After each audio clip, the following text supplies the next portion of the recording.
requested assistance on their radios and drew their weapons. Officers then started giving commands for those standing near Dottie to leave the area and get to safety.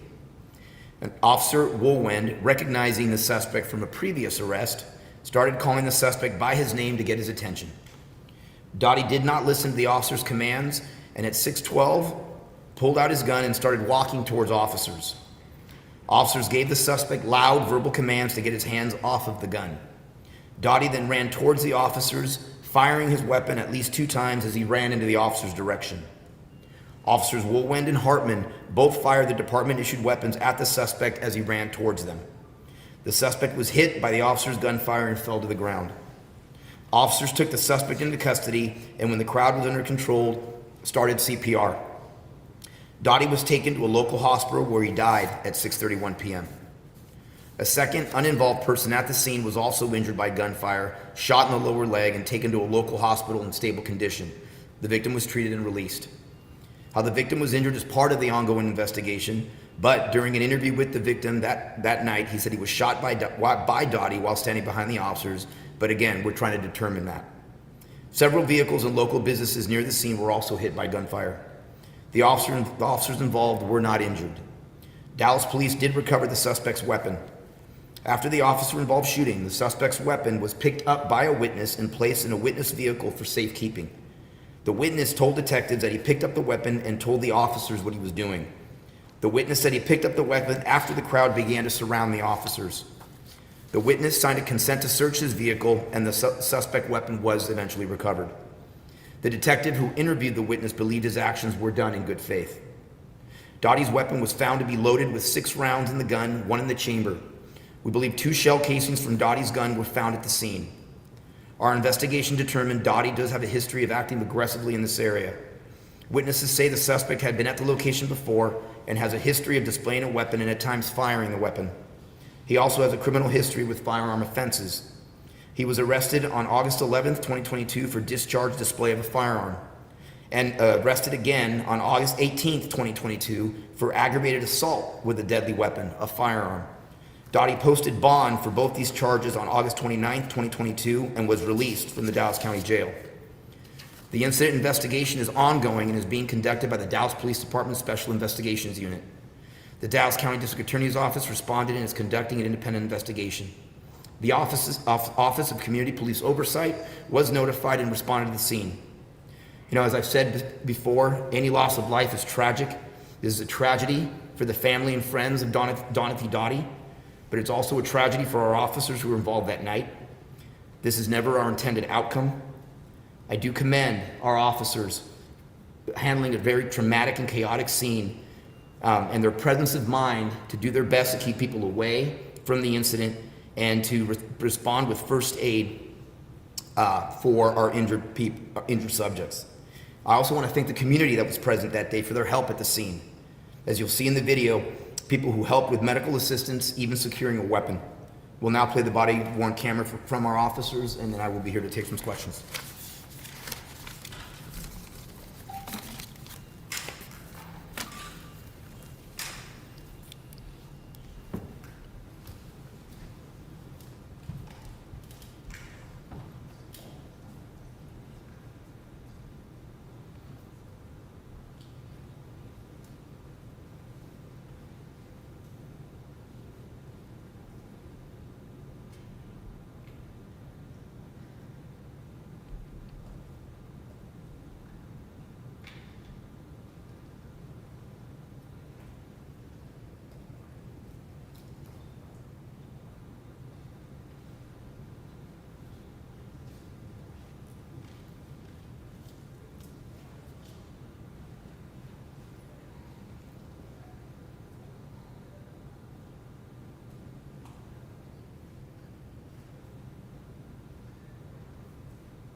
this guy is all fire right now. Hey, Donnie! Donnie! Is that Donnie?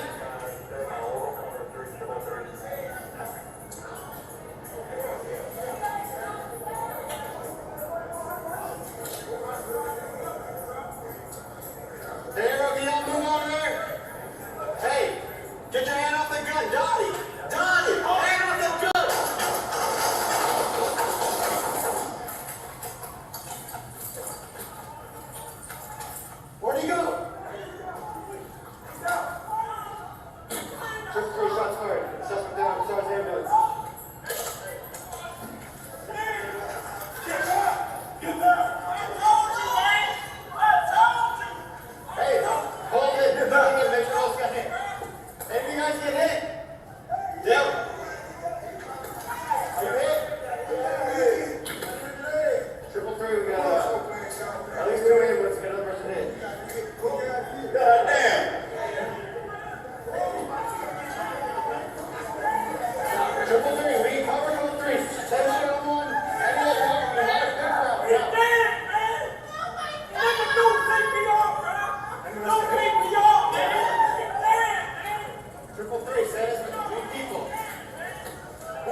shoes, black and blue jeans.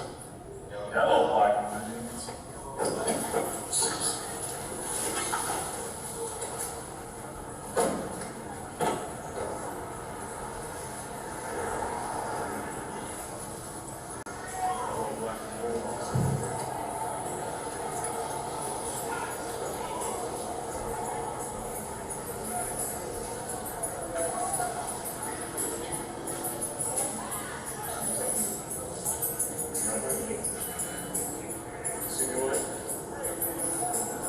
Yeah, that's it. What's up, man?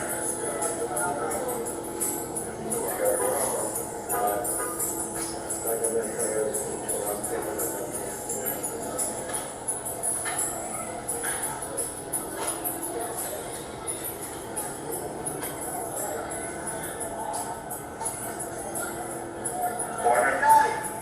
Dottie! Is that Dottie?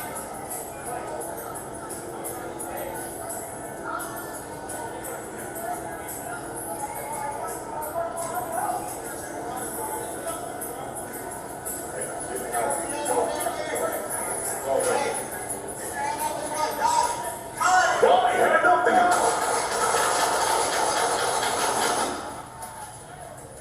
Empty, shot fire, shot fire, shot fire! He's right here, he's down, he's leaving, he's down!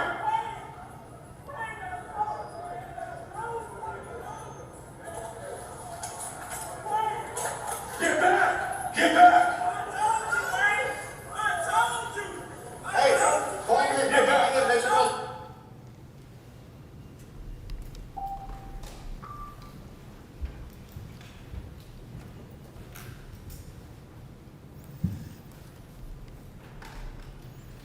All right, with that, open up some questions.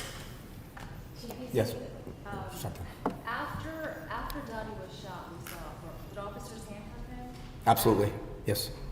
Is that protocol or is that? For an individual that charged at officers and shot at them, yes, absolutely. Chief, you see the gun in the video, but then you hear someone say they picked up the gun, did you find the gun? Or- Yes, what happened was you saw the gun in the video, and what occurred as in talking to the witness that actually took the gun. As the crowd was beginning to converge on the officers, there was a witness that came forward that said that he was concerned for the safety of our officers and secured the firearm in his trunk. Later on, our detectives found that the individual had taken it. They got a consent to search. They recovered the gun, and as I explained earlier, that's what occurred there. So the video does show several people downrange and in the line of sight of the officers. Can you talk a little bit about how your officers are trained? Are they trained to, if there are people in the background to find a different angle no matter what else is happening?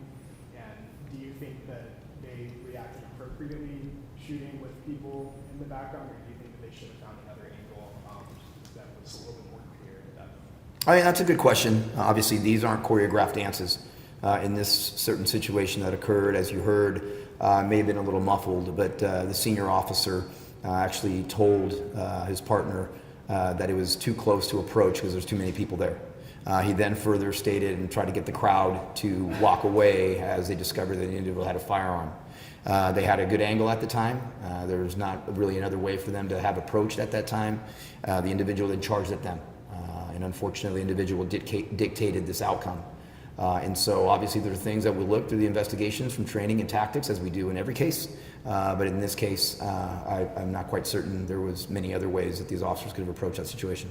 Chief, we can hear, but not necessarily see. So you guys had an opportunity to review this. So take me through the chronology, or based on what we heard in that video, you're saying that man fired his weapon first, he showed the weapon first, or which one was it? Because it goes so fast, it's hard to tell. Yeah, the suspect, they recognized the suspect had a firearm. At one point, they saw him with the firearm, and then as he started walking towards them with the firearm, is when the gunfire exchange occurred.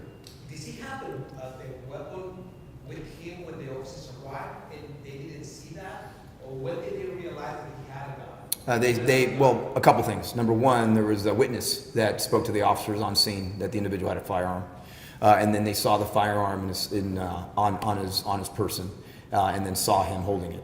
And so the officers knew as he was approaching them that he was armed and had his firearm. And when he was walking towards the officer is when he took out the gun, because you cannot distinguish. Well, again, we don't want to do too much to it. You'll have to slow that down when you get it, but you will clearly see they had a firearm, and he wasn't just walking towards them. He began to move at a quicker pace towards our officers as he was firing his weapon. Chief, the release of this video and the Methodist video, I think what it highlights to me is A, habitual criminals continuing to commit crimes when they're either out on bond or out on parole. B, gun violence. And yesterday, the chief of police of Houston and the mayor came out and called for communities, specifically communities of color, to stop the gun violence and the killings in their own neighborhood. So what would you say? Would you echo that sentiment of what is happening here with gun violence in the city? You know, I have a great respect in Troy Finner. He's a friend of mine, and that man clearly cares about his community. If you look at our data and the victimology of our violent crime data here in the city of Dallas, which I'm sure I echo Troy's frustrations. 91% of our murder victims in this city are either black or Latino. 90% of our domestic violence aggravated assault victims are black or Latina. 85% of our aggravated assault victims, non-family violence, are black or Latino. 85% of our individual robbery victims are black or Latino in those neighborhoods. When we talk about bail reform, when we talk about the outcry to our community to stop the violence, I 100% agree with Troy Finner. What's been going on with the irresponsible decisions that I have been sitting here since the day I took this position nearly 2 years ago is the fact that bail reform and these type of things that let violent criminals back into our neighborhoods, it is not helping our communities of color. It certainly isn't helping us here. It has emboldened violent criminals. It has reduced trust that our community has in the system when individuals, such and others, and unfortunately in this case of individuals that are in neighborhoods that are frightening the hardworking individuals that we have, living in these areas, unfortunately. Reinvestments, as I've always say, always need to be made. There's no question about it. But not at the expense of accountability and not at the expense of the honorable men and women that serve their communities and sacrifice every day. I've said this many times, and I hate to say it almost sounds cliche at this point, but whether I was in California or here, regardless language spoken, racial makeup, or economic background, I have never heard of a neighborhood impacted by violent crime that's asked us for less accountability and less honorable men and women patrolling their streets. And so when I stand here and I get frustrated about violent criminals back in our community, I'm frustrated for the entire city of Dallas, but the data shows I am more frustrated for our communities of color and our black and Latino communities and our black and Latino victims and their families that are impacted by violent crime. That is why I'm here, and that's why I constantly get frustrated when this issue comes up, because that's who I'm talking for. So however the system is now, it's certainly what was said that was, when we talk about bail reform and the reforms that have been made that were supposed to help our communities of color, isn't. It's hurting us, it's hurting our efforts, and it's costing the lives of our communities of color in this city. And I'll speak for chiefs around the country because I hear the same thing from my colleagues around there. Chief, you said this is the eighth officer-involved shooting. I'm just talking about the importance of why you all share this video with the public. In the past, it's been kind of difficult to get this type of video. Why do you think it was important? Transparency is key. We are going to show the videos. We're going to show our community what's occurring, what our men and women have to deal with on a day-to-day basis, what they're facing. So there is no question.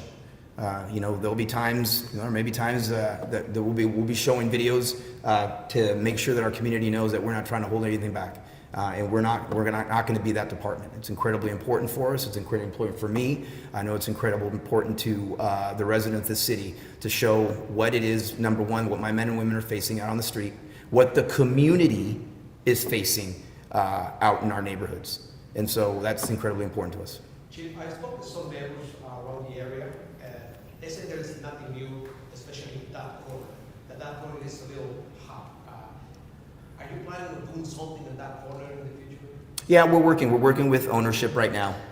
The understanding is in that lot, that area has had an uptick in activity, and so we need to work. That is a place where people congregate, and again, in this particular instance, we're very fortunate of two things. We're fortunate that that individual did not turn on that crowd.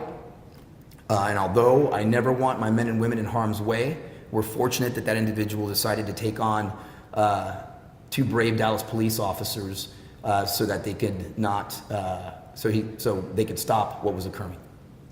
Going going back to the bystander, so the bystander said that he thinks that he was shot by the suspect? At that night, the bystander thought that he was shot by the suspect. As it goes now, he's not sure. We're still looking into that as to who exactly, where the wound came from. The angles were very chaotic. I mean, the angles were chaotic. The angles were very difficult.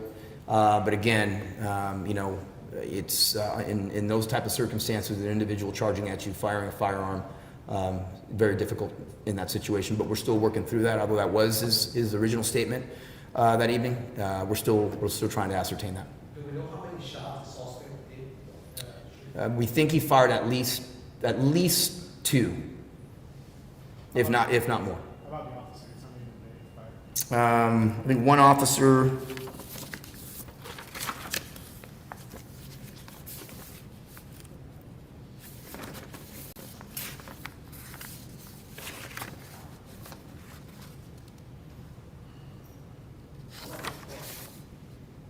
One officer shot 4, another officer shot 11. And how many times was the suspect hit? We're not going to put that out just yet. They say where he was hit exactly? Obviously we're not going to put exactly out where he was hit, but they got some hit. Rounds did strike the suspect, obviously. Chief, this department did release video also at Methodist. I know there's been talk that you cannot talk about it, you won't talk about it. But nonetheless, the question is the chronology of that incident, video-wise, what's different than the narrative that was released by this department? It suggested that the officer for that hospital went into or looked into the room and this person fired and then he returned fire. I'm looking at that video and I can't tell one way or the other. Is it still, based on your investigation, that officer fired his weapon after looking into that room? To your understanding? That's not my recollection of how we put it out, but again, I wasn't prepared to talk about that one at the moment, but we'll look back into it and see the chronology. But again, for transparency, we wanted to put that video out, obviously, and we let Methodist know, but we'd have to go back and see how that chronology. We did see the video. We had seen that video, so based on that video is how we would put out our statements. Last question, guys. Just to follow up on the previous one, 15 shots fired by officers, why can't you say how many actually hit the person you're shooting? Because I'm not going to say it right now. Thank you. Thank you.